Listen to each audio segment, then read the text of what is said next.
Salutations all. This video is the video lesson for audience analysis. Now we've already kind of touched base on when we talked about the foundations of public speaking and how knowing your audience can help affect your speech. Now we're going to kind of dive into that a little bit more in depth with this lesson.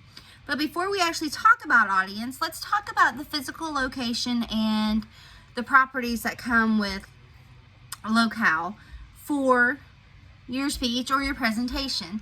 Now, in a typical classroom setting, you know your physical location. It's your classroom. You know all the aspects with it, audience size, age group, all that, which we're going to talk about that a little bit more in depth in a moment. But with physical space, physical location, it's really good to know where you're giving your speech. So like, as before, in a classroom setting, you always know that your speech is going to be in the classroom. If you're giving a commencement speech, you know it's in the auditorium. So let's just go into the unknowns outside of the classroom setting. It's good to know about the physical location so that you know, is it a more small intimate setting, like is it a smaller classroom or a boardroom or a smaller speaking room, or is it large, like an auditorium, like is it a large space? And then what kind of falls into the physical as well is, excuse me if you see me look away, I'm looking at my notes. You need to, it's so that you can identify the population size of your audience, and also know if what you need to adjust in your presentation. Now, let's say you want to do a PowerPoint presentation, or you have visual aids like graphs or statistics, these things you want to show, or perhaps you're using a jump drive, or you're pulling your information from OneDrive or from another source. So once you find out a physical location where your setting is, are you in a classroom setting, are you in a boardroom, how large of a boardroom, are you in an auditorium setting? The next thing is like, does it have the technological needs that you need? Will your technological needs be met? So it's going in and making sure, are you using a PowerPoint presentation? Is there a projector? Are there screens? Does what you're using work sync up with what is available to you? Because sometimes technology, she is a fickle mistress. And there are things we sometimes fall into not being compatible, having issues of uploading or just getting things to work right. So that's another reason why it's really good to kind of scope out your location prior to your speech so you can see if your needs are met. That also falls in, if it's a larger space, do you need microphones? You know, are they handheld microphones? Because that may be something that you have to get used to. You know, if there's a big difference between having something on your face, microphone, and holding a microphone, or having a microphone on a stand. So those are all things that need to be met. So as we move with that, let's kind of talk about the volume of your location. So if you think about the size of your location, it will also affect your verbal and your nonverbal. I'll get into that a little bit more in a hot second. So there's a difference in, say, a classroom size, a gymnasium auditorium size, a restaurant, a boardroom, a large church, or, you know, I say roller coaster because it's loud, but that makes you change your volume and projection. Your volume is at how loud you speak, and projection is being able to take your voice and throw it basically to the back of the room. Can you project what you have to say? It's taking your voice and filling the space.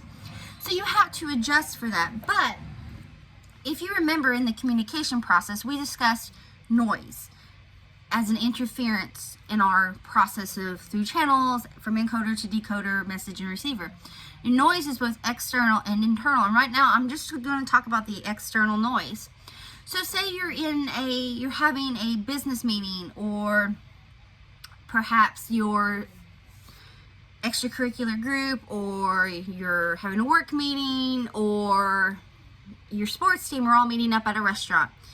to discuss the end of the season, to say yay, congrats, or you just finished up a big project, so you're all getting together to celebrate, and you're wanting to address the group. Okay, so there could be a lot of hustle and bustle at this restaurant. Even if you're in a private room, it can still be loud from the other areas, from workers, from the kitchen staff, whatever the case may be here. There's a lot of external noise. So you have to be able to fill the space clearly. A classroom setting, your volume, technological, and space needs are pretty well met because you're in a classroom setting. The religious venue is what we're going here. This is like synagogues and churches and mosques. You have to figure out your voice depending on the size of the church. And also, is it a televised sermon or is it televised? And with this, a lot of, I don't want to say religious leaders, but if you think of like preachers and priests and speakers in a church, they use a lot of nonverbal to help emphasize their message. Now, I kind of slash away from that for a little bit. If you think of Bill Clinton, when he used to speak, he always had this gesture. And he used it as a nonverbal emphasis on his verbal communication. Okay. So in a situation like that, if you use nonverbal to help define, accentuate, or just give flair to your verbal, you kind of have to go big in that sense of go big, go big or go home. That's what we're talking about here. And then there's other venues that you just really have to adjust your volume and your projection and your nonverbal. If you're in a smaller scale setting and you're just giving a presentation like 5 people, you don't have to have the huge, big hand gestures. You can have more of the smaller hand gestures to emphasize your point. Is it being televised? Is there, sometimes in presentations they're being televised. So you have the screams for those who are in your audience, but they're also being televised to across the land. So maybe you don't have to be as big for that reason. All reasons why you should really get to know your space.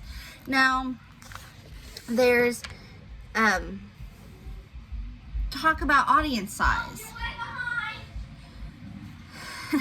Sorry for any background noise. My kids are running amok. So it's really good to know your audience size too, because that will also change the tone and formality of your speech. If you only are doing like 5 to 10 people, say, you're much more informal public speaking setting because you're able to create connections more so with a smaller audience and that kind of one-on-one rapport. Anyway, you're able to make more of a connection as opposed to doing a speech for 200, 300, thousands of people, which personal connections are a little harder to maintain in such a large group size. So, in a good rule of thumb, the larger the audience, the more formal the speech. And that makes sense if you really think about it. So, the only time, I don't want to say only, but you also come across if you're doing online public speaking, or if you think of social content creators, their audience is a more of a amorphous or unknown. A lot of times in a public speaking setting or a presentation setting, it's the audience's shared characteristics or, general characteristics. But when you get into the world of online, you don't really know. I mean, you may have a large chunk that share characteristics, but social media content creators can also have people follow them that are completely opposite of their norm, so to speak. And they could follow them just because they enjoy listening to them speak, because some people like to hear the voice. It's very relaxing and soothing for them. Or it could be the message, or it could be what they're presenting, or whatever the case may be here. That's why with internet and online, it's a little bit more difficult to gauge unless you're specifically doing for work. Like you are doing a presentation for those in your field. So it's pretty straightforward. when it comes, let's start talking now about the audience itself. So with the audience, it comes into a demographic analysis, which then leads into stereotyping. But with demographic analysis this is the study of statistical characteristics of a given population. What does that mean? These are things that we can kind of physically know, and that's your age, sex, gender, preference, socioeconomic status or class, or racial or ethnic identification. And then also within that kind of falls group affiliations. And what do I mean by that? This could be age or sex-based groups, interest groups. Think of like sports team groups. You know, I'm fans of Bengals, fans of Reds, fans of the UK Wildcats, or, you know, mommy groups, or you can do, yeah, maybe you're in a knitting club online, or a knitting Facebook group page, or perhaps you follow, you're in groups that have to deal with films that you love, or literature that you love, or a hobby that you enjoy. These are all fall under your demographic world. Now, earlier I said age, sex, gender, projection. I don't say projection. Social and racial, ethnic identification, and gender identification. This is what the world in 2022, what we put out for those to know about us. So it all falls under, but you can group them together into group affiliations, which really helps you in the public speaking world, in the sense of it lets you know more about the group. Okay, well, I'm speaking to a mommy and me group, so to reassess the message to fit the group, if that makes sense. Now, from this we get stereotyping. I'm sure you know what stereotyping is. You've heard stereotyping. Perhaps people have made assumptions about you without getting to know you. So stereotyping, the textbook that I use, its definition is an overgeneralization about a person or group based on assumed characteristics. People that read are all nerds, or people that work out are just jocks, or this or that. That is an overgeneralization stereotype. Alright. In a perfect world, we'd love to think that nobody stereotypes anyone, but it's human nature, and we do it, and sometimes we do it without even realizing it. The book, which it may be in your PowerPoint presentation, the book gave an example. It gave 3 pictures, and it gave you statistics and facts about these 3 individuals. Well, one of them was like a biker who was like a Catholic, and you're like, oh, I wouldn't expect that. Here's my example. And perhaps you've heard of them, there is a biker gang who is full on a biker gang, you know, the stereotypical look, characteristics, but they come to the aid of children and domestic abuse, domestic violence, those who have suffered from domestic violence. But they really stand up for children who have been through some awful, awful things, and they have to go to court. And these bikers stand behind these kids in a courtroom or outside, depending on if they're permitted or not. So these children have the courage to speak their truth. Sorry, I'm kind of emotional about that, but, you know, stereotypical, you would look and say, no. But their truth is that that's what they do. That's their purpose. That is this group's purpose, is to stand up and support these children.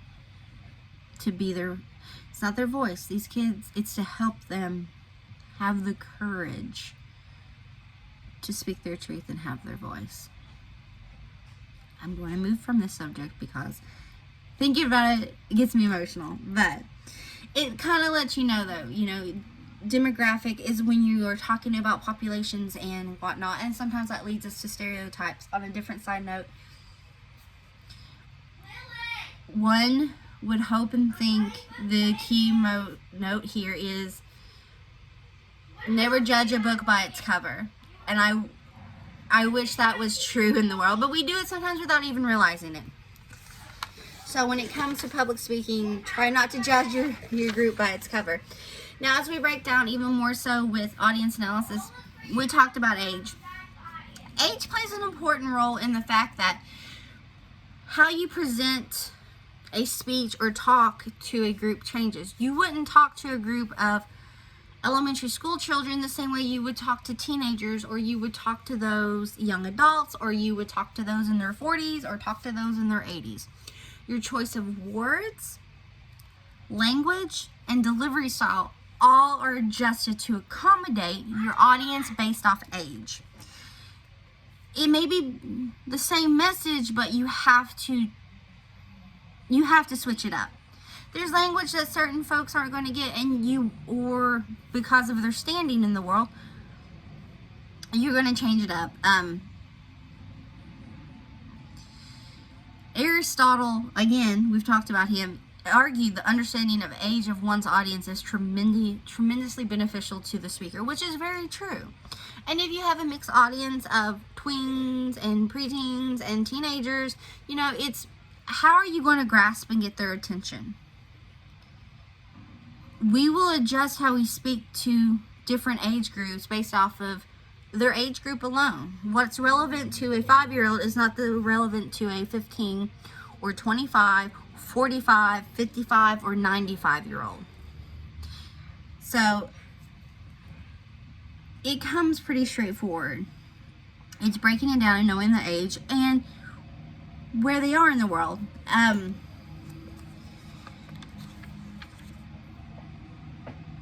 Groups. It's also understanding backgrounds that characterize a group itself. Now, that's not to say every time you're speaking to someone it's a specific group.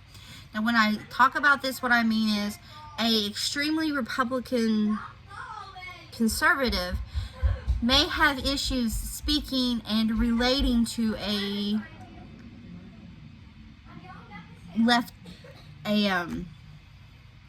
liberal group, or someone who studies Catholicism may have trouble speaking to someone who practices Hinduism. I use kind of the extremes to get you to understand that, sometimes understanding if we're going into a group setting like that to be able to adjust our tones and our messages to relate to our audience a little bit better, so that we don't come across harsh or unknowing or just completely confused. Let me see and socioeconomic also comes into this. It's socioeconomic status refers to incomes, occupations, and educational background of your group, of a given group of people. And what I mean by this, it's knowing where they stand from to adjust. If you're trying to get something accomplished, you will use terminology and reference points that kind of fit the groups differently, that speak to them. You see it all the time in political campaigns. They're wanting to get constituents and they're wanting to get people to follow them and agree with them, but they know how to word it to attract different classes. That's all we're talking about there. There are numerous ways also to gather information about your audience. So informal and formal. Informal is just kind of asking around, hey, do you know the age group? Do you know the audience size? It's kind of just asking and relying on people who maybe been there or have talked to this group before or kind of know them to give you the information. Formal is, there's 3 basic ways in which you can analysis are conducted, and that's through interviews, focus groups, and surveys. So using those is how you gather information from people. You don't get it from a third party source. You get it, it's pretty much a straight from the source. So informal is more of a third party, heard it through the grapevine type situation, asking around, kind of putting out, trying to fill out your information. Whereas formal is you go straight to the source and get your information. Interviews are pretty straightforward. You interview the person, you interview your audience, kind of like a one-on-one situation. Focus groups is where you take smaller sections of the audience and you ask questions And based off conversation, you're able to make kind of a better understanding. And then surveys is just where an audience will, you, a paper or electronically, will fill out surveys. I'm sure you filled out surveys before. But those are other ways that you can gather information. That's pretty much all I'm going to talk about here now for audience analysis, is really getting to know your space, the physical location, and then getting to know your audience, have a better understanding. Now, sometimes these things are inevitable. We don't know, and we're going into them completely new to the situation in the world. So with that being said, if you have the opportunity and can, really try to know where you're going. Will it accommodate your physical needs or technological needs? And then learn a little bit more. You know, it could be age, it could be affiliations, it could be size, whatever the case may be. Just, and I know, you know, in a perfect world, we would know it all from the get-go, but we don't. So anyway, folks, this was just a deeper delve into audience analysis. We talked about it a little bit in the foundations of public speaking. Anyway, folks, thanks so much and have a wonderful day. Bye.